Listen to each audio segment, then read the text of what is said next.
Je suis impressionnée et je trouve mon affiche un peu partout. C'est pour la première fois de ma vie que je prenne un pinceau, la peinture et faire tout ça sur une toile.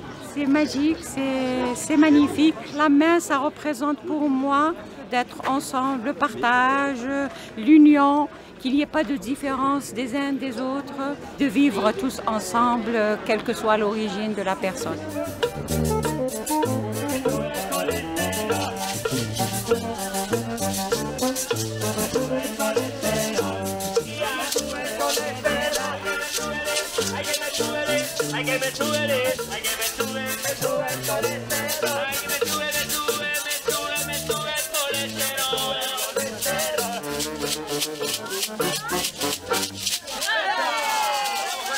Pour tout ce qui va se passer pendant ces 3 jours et qui nous ramène à l'essentiel, les valeurs d'humanisme et le fait que nous sommes tous des frères humains ou des sœurs humaines, nous sommes particulièrement fiers de vous accueillir pendant ces 3 jours.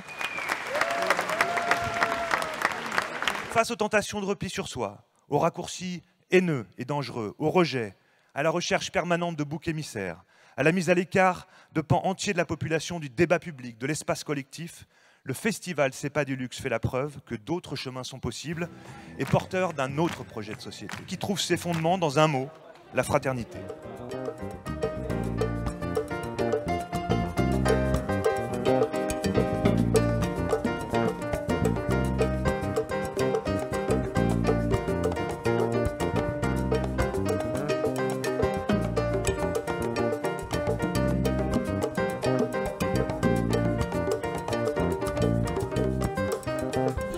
C'est pas du luxe, on organise une criée publique et voilà, c'est un message à faire passer, un message d'amour, de révolte, de blagounette, ce que vous voulez, de la poésie, et nous on le crie dans les micros à 16h30 pour vous. L'indifférence est le plus grand des mépris, alors faisons-nous entendre. On veut voir des dragons, des chats, des chiens, de la créativité, de la musique dans la rue tous les jours. On veut qu'il fasse beau, mais pas trop chaud. On veut pouvoir rêver sans brûler. On veut une société à partager. Vive la culture et le changement.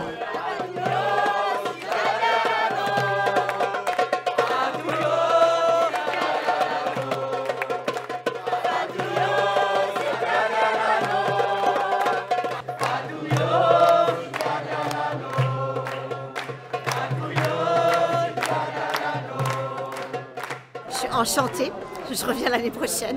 Toute cette ambiance, tout ce partage et puis ce mélange de personnes, je trouve que c'est enrichissant, ça fait du bien.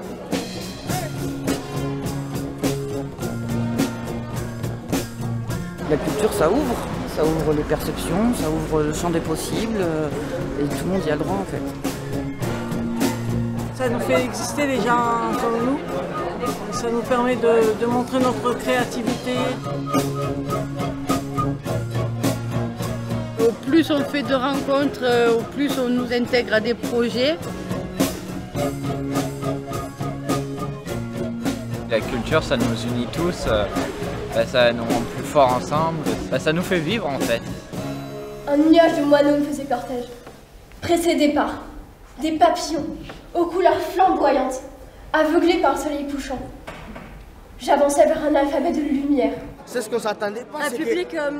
En fait, les gens des fois ils rigolaient, puis le moment où dans nos têtes on se disait, là peut-être ça serait bien qu'ils rigolent, et ils rigolaient, on avait déjà... On était connectés. Ouais, on avait parlé avec à l'avance, et ça c'était bien. Écoutez madame, je crois que les adultes sont en guerre depuis longtemps, et que nous, les enfants, on ne le savait pas. Mais comment ça? Vous connaissez la guerre économique? Non, moi je ne connais pas la guerre économique, je connais la guerre atomique. Ah, donc vous ne connaissez pas. La guerre économique est une guerre qui ne se voit pas, surtout pas par des gens comme vous et moi.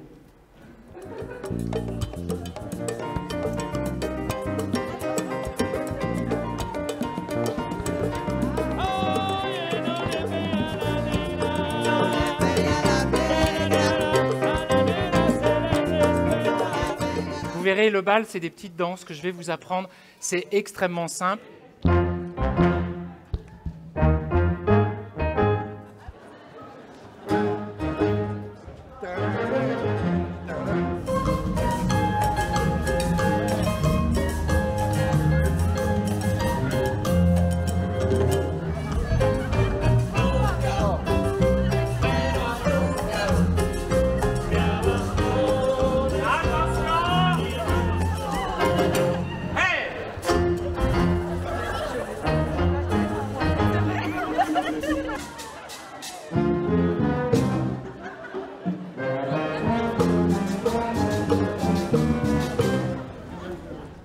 moi, un musée, c'est à la fois un espace public et un service public.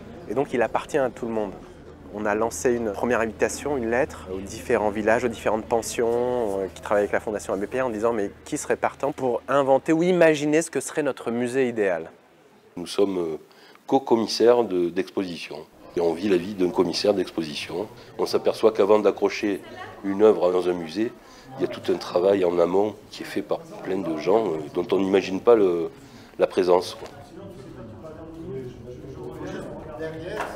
Chacun venait avec sa fragilité, avec son propre objet, et de ça, on a trouvé un chemin commun pour mettre en dialogue des œuvres d'art, des objets, des vies. Quand on m'a demandé, j'ai dit je vais emmener quoi, puis je rentre chez moi, puis je vois le portrait. Ben, j'ai dit il n'y a pas de...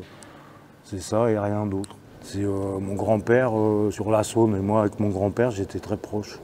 C'est énorme de l'avoir au musée.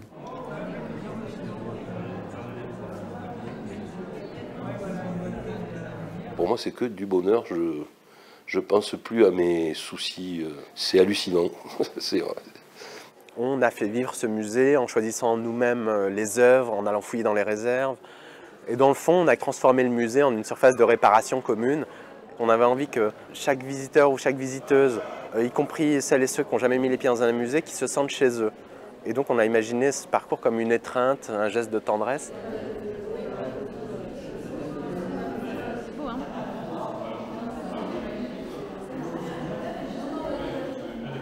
C'est vraiment très beau, très émouvant, ça redonne du sens aux objets d'art qu'on est habitué à voir dans les musées. Ces artistes du quotidien qui viennent semer leurs petites pépites un peu partout, ça c'est super chouette.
Merci, c'était Sandel Pointé.